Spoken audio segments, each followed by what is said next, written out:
देखो अब हम आपको बता रहे हैं कि इलेक्ट्रॉनिक विन्यास कैसे कर सकते हैं। इसके लिए एक आप-बाहु का नियम है। अब किसका नियम? आप-बाहु का। इलेक्ट्रॉनों का भराव निम्न ऊर्जा स्तरों से उच्च ऊर्जा स्तरों में होता है, यानी कि पहले नीचे के ऊर्जा स्तर, उसके बाद ऊपर के। अब कैसे करते हैं SPDF में?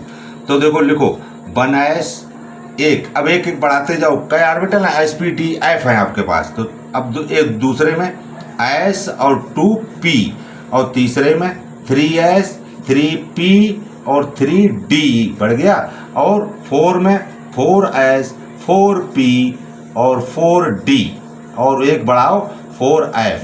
अब ये पूरी लाइन 5 अब घटाएंगे 5s 5p 5d और 5f, ठीक, और 6s 6p और 6d, और उसके बाद 7s 7p, अब 8s।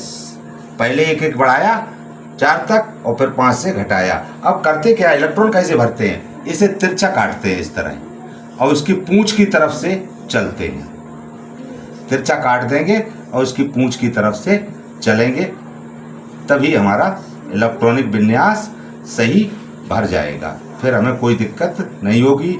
इससे क्लियर हो जाएगा कौन सी कक्षा में। अब सपोज हमें लेना है, ले लिया हमने मैग्नीशियम 12 है, मैग्नीशियम 12। अब 12 का लिखना कैसे? हमें 12 का लिखना है, देखो पहले S में कितने होते हैं अधिकतम इलेक्ट्रॉन?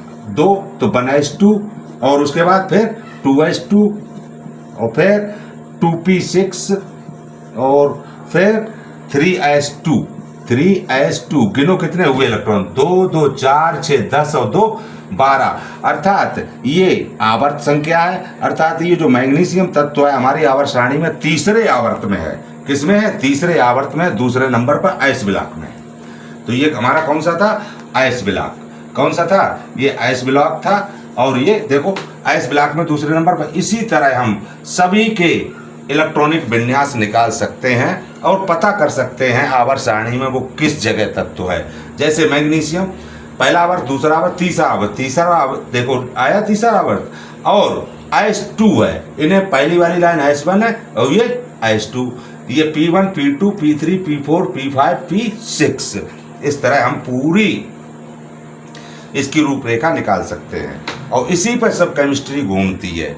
यही करना है, ठीक। अब इसकी संयोजकता कितनी है? 2। इधर देखो, अब ये कैसे पता करेंगे? देखो पहले में कितने अधिकतम इलेक्ट्रॉन? 2। दूसरे में देखो कितने? 6।